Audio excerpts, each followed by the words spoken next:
What a week. What a week. What a week. My back is still a little janky, but I am on the mend, so that's exciting to start with. I am finally back in front of the microphone for this show. I have been making guest appearances. I've made a couple of appearances on LA Clips Forum this week. It was the final week of the LA Clippers season. They lost last night, so they're out of the play-in, out of the playoffs. They're done. So that season is over. Yay! And then I also did an episode with my boy George of No Plan, No Problem, which has been found by some people. So thank you for joining me over there. If you came there from here, if you haven't gone there from here, well, give us a try. No Plan, No Problem, available pretty much everywhere you get this, except for YouTube. Now, all that out of the way. Oh, and by the way, thank you for being here today. With all that out of the way, I think it's time to talk, I don't know, good and evil? Let's do it.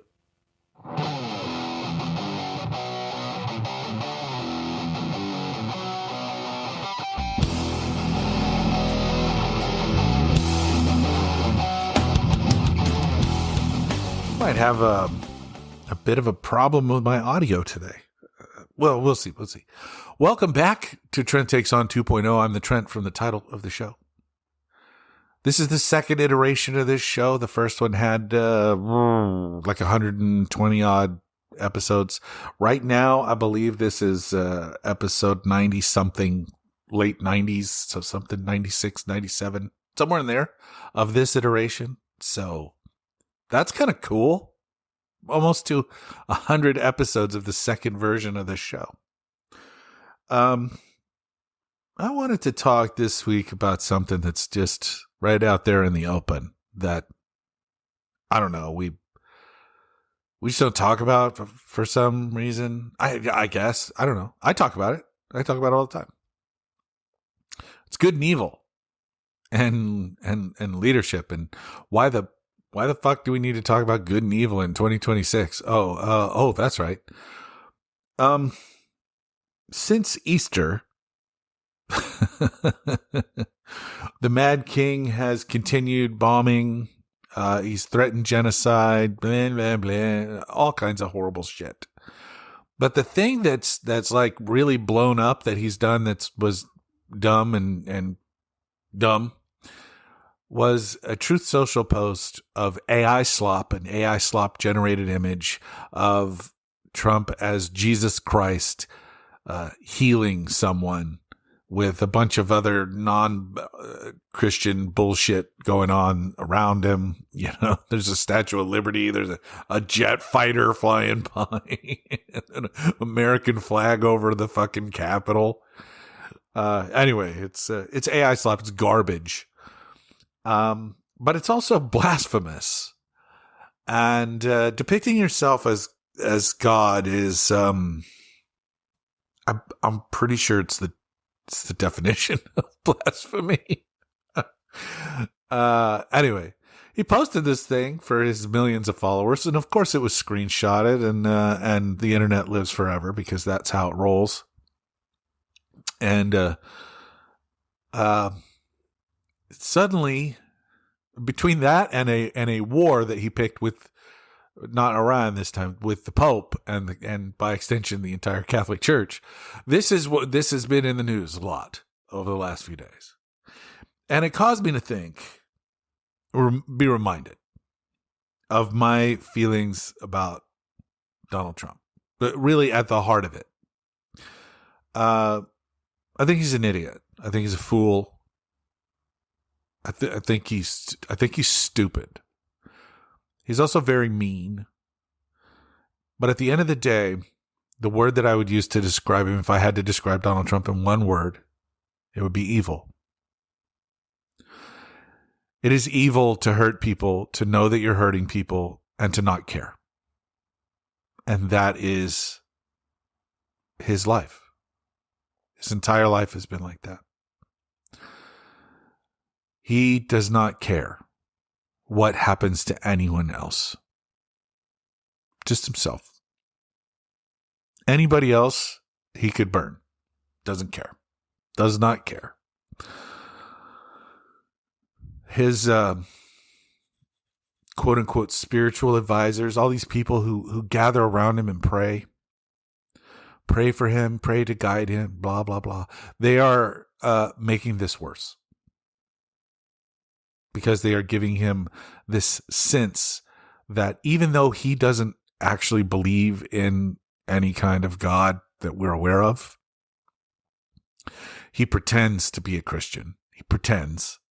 He doesn't know. Here it is. Here's the whole ball game right here. 2 Corinthians 3:17. This is it. This 2 Corinthians. It's the whole ball game.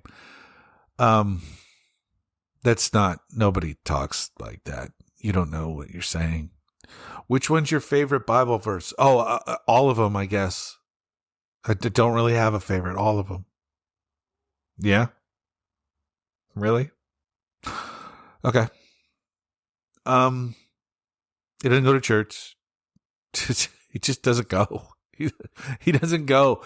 He doesn't go to the point that when he does go, it's a major, like, big deal. It's photo worthy bullshit. Anyway, Donald Trump's evil. He's not religious. He doesn't believe in any of this. He believes in using it to, continue to con the people of these religions. I've always been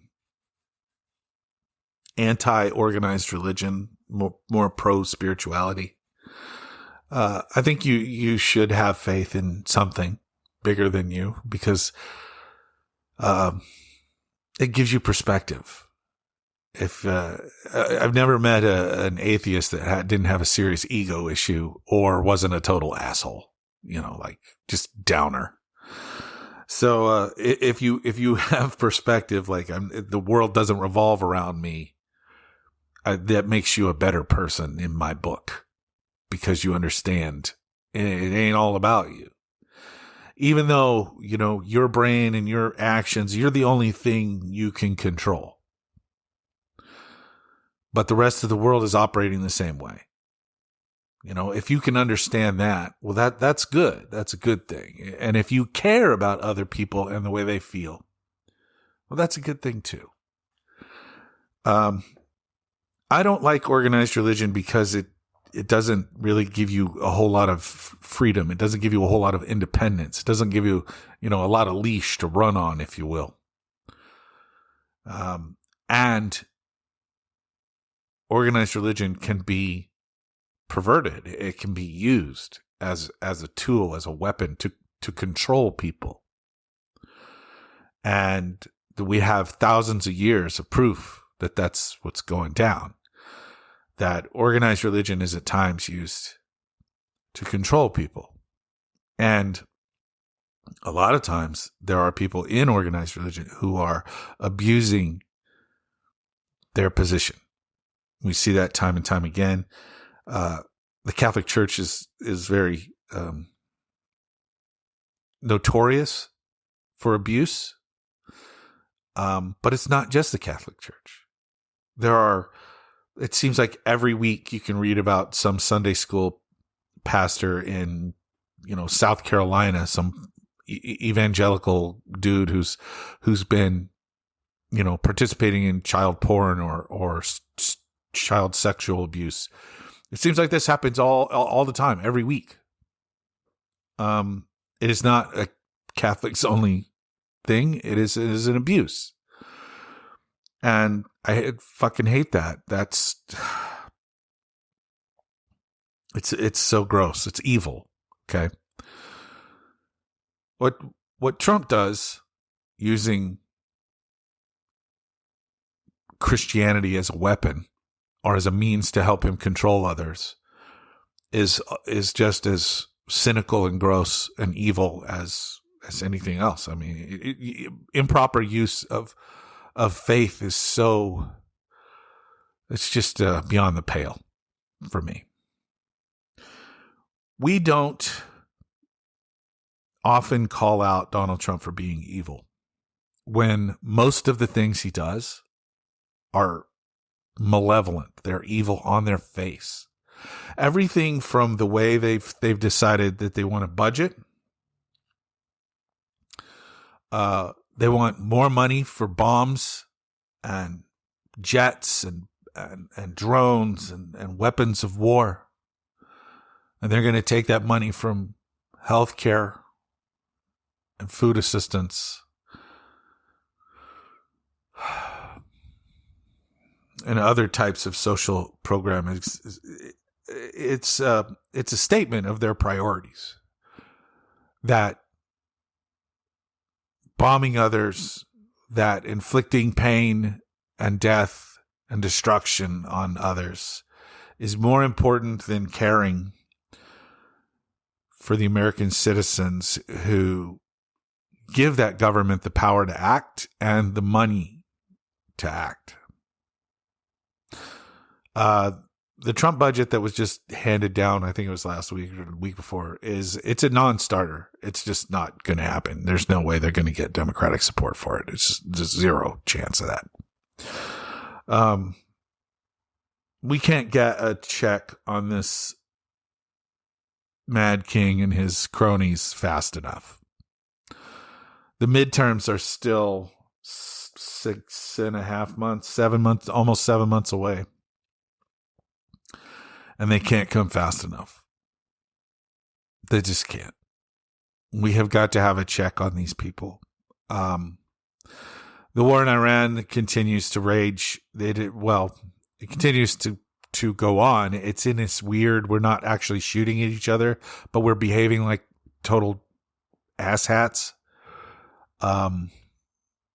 It's constant threats. They're not anywhere close to a peace agreement.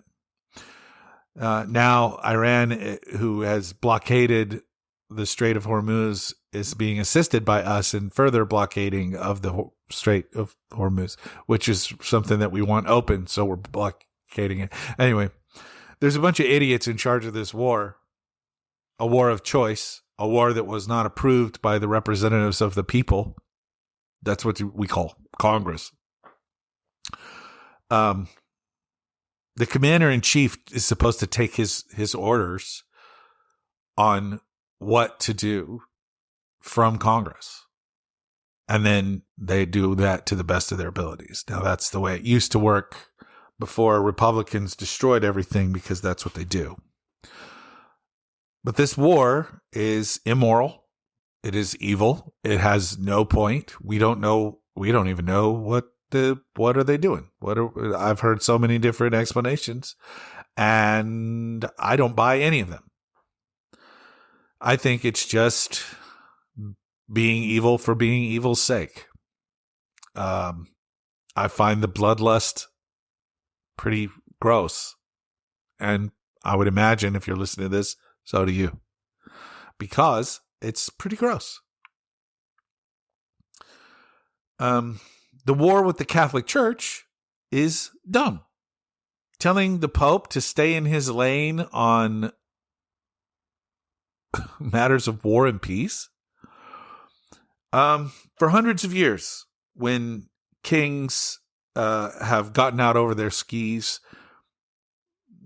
popes, leaders of the Catholic Church, of the Roman Catholic Church, have stood up and said that's not what we should be doing. Christ is the Prince of Peace, and we're supposed to be living our best lives in a world of peace and understanding and love. And bad kings have been saying, yo, shut up, Popey. I'm doing my thing over here for ages. And that's what Donald Trump is essentially doing. I do think he's a little jealous of Pope Leo, who is arguably up there right alongside Donald Trump as the most well-known Americans in the world today, because Pope Leo's from Chicago. The Pope. I'm not one to defend the Catholic Church. I'm really not. I thought Pope Francis was a good man who believed in service and he lived an amazing life. The story of him calling the parish, there was one Roman Catholic church in the Gaza Strip that was being constantly bombed all around it during the post October 7th Israeli bombarding of Gaza. That's still going on, for the record. But Pope Francis would call this specific church every night just to see how they were. And that story has touched me ever since I heard it for the first time. He was a good dude. And Leo, his successor, is also a good dude. He's brave. He's courageous to stand up and say war is bad. I mean, I don't think that we should call that courageous. I think that that's common sense. War is bad. Killing is bad. Indiscriminate killing is bad.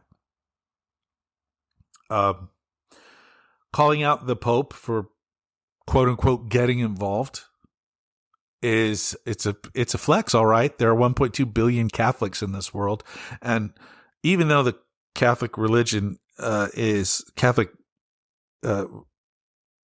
followers in the United States, that number is in the decline.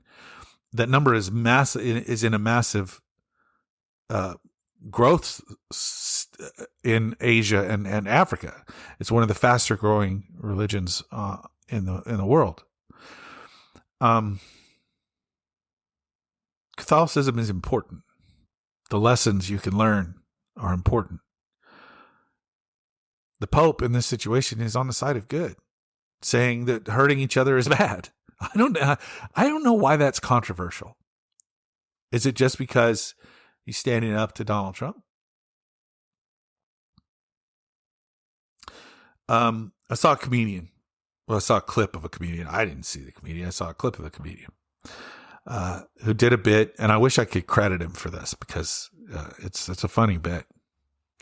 But he did this bit where he says, I thought we, the liberals, were supposed to be the emotional ones, the snowflakey ones, the crybabies. He said, but the instant that you tell a joke about Trump, conservatives, the Trumpers, the MAGAs just lose their minds. How dare you say that? You can't say that about my daddy. And they just fall fucking apart. And the bit is funny, and it's true. It's true. The followers of the evil bastard are as thin-skinned as he is. He can't accept criticism in any way. And he also can't apologize. And I want to tell you something about good and evil. If you can't apologize for things that you've done, we all make mistakes. Everybody makes mistakes. If you can't apologize for something that you've done wrong, then that's a sign that you don't truly care about others. And that's a sign of evil. Donald Trump's never apologized for anything. He doesn't do it. He didn't apologize for a picture of him as Jesus, posting it proudly. He admitted to it. They deleted it. They took it down, but he never apologized for doing it in the first place. Just lies, claims it was, he says, that wasn't me as Christ. That was me as a doctor. Nope. Never seen no doctor looking like that. Never. That was a Red Cross. No, it was not. He never apologizes. He just lies. He just tells another lie. And every time you hear that lie, that's a sign of disrespect. He doesn't respect anyone. Doesn't respect anyone or what they feel or how they interpret things. You can apologize for miscommunications. That's really not even your fault. It wasn't what I intended to get across. I'm sorry if anyone misunderstood my meaning. Won't even do that. He refuses to apologize for anything. And that tells you something. That he's not apologetic about anything.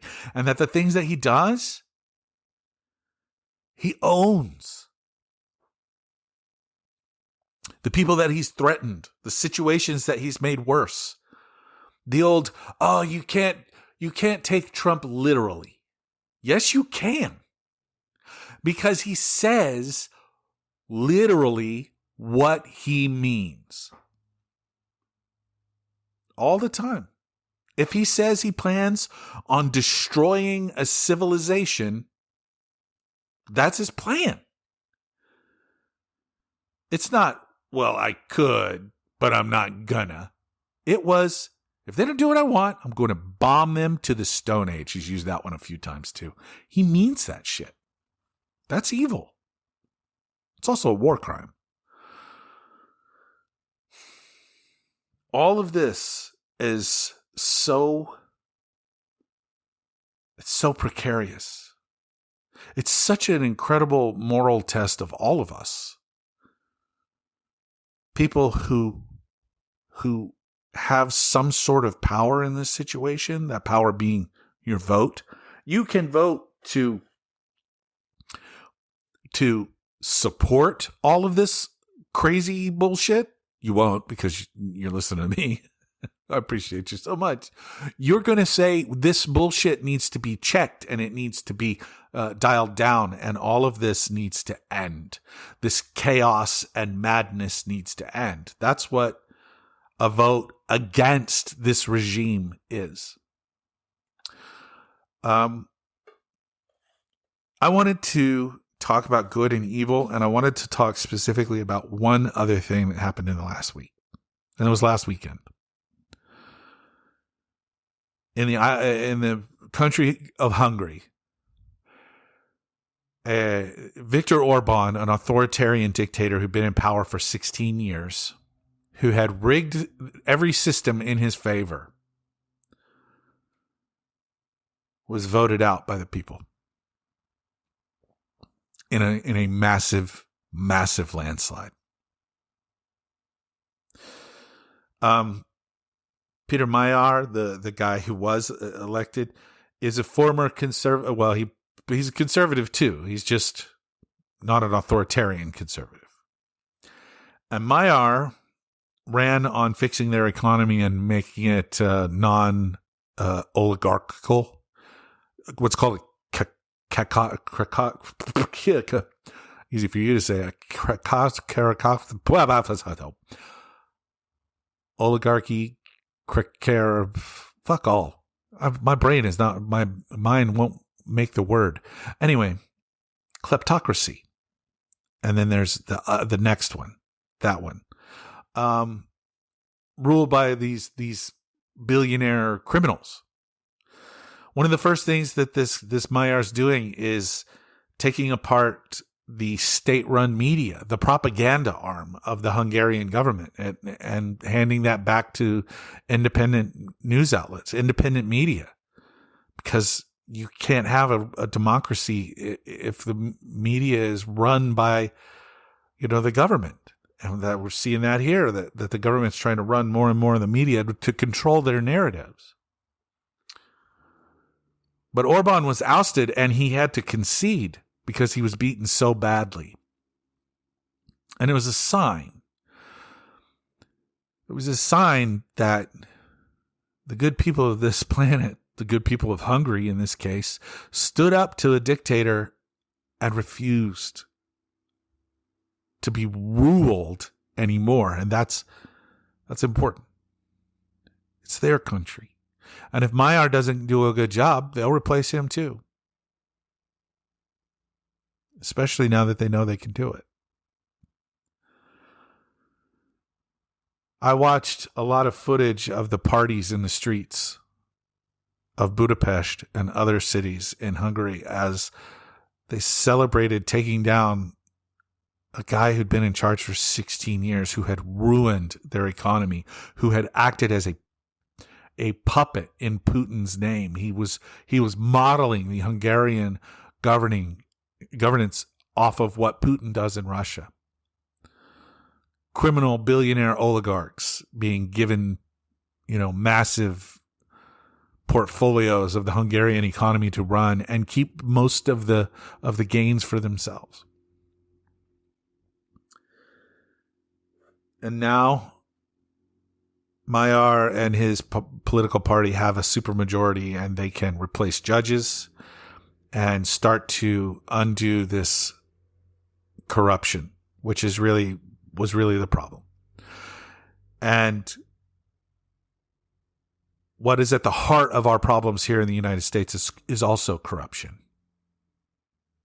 Blatant open bribery, blatant open abuse of power, corruption, rotted, awful, evil corruption. And right now, people say this shit all the time, like, it happens on both sides. There's bad Democrats too. There are.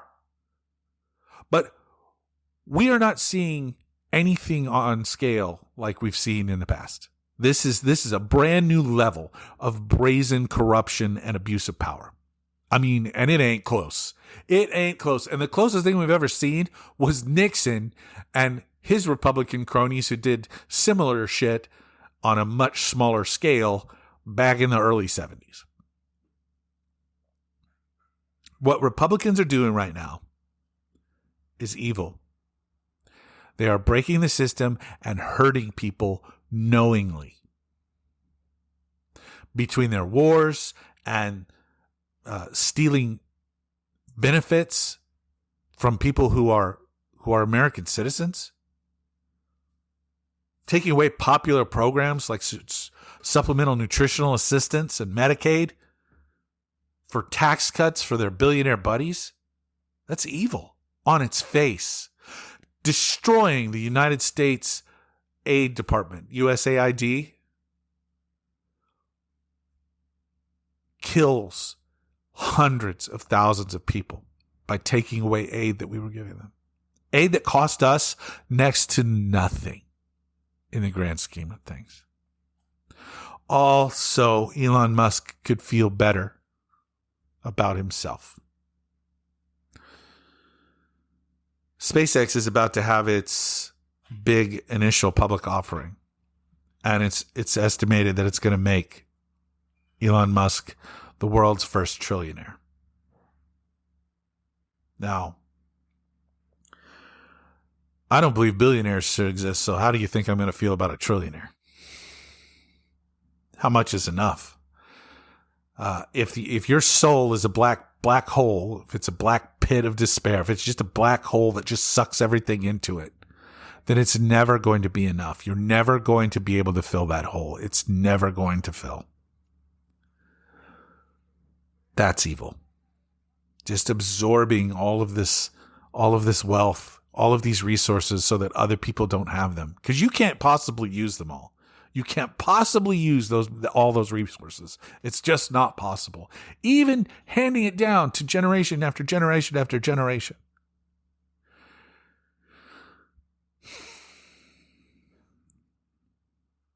We don't talk about Donald Trump as evil anywhere near as much as we should.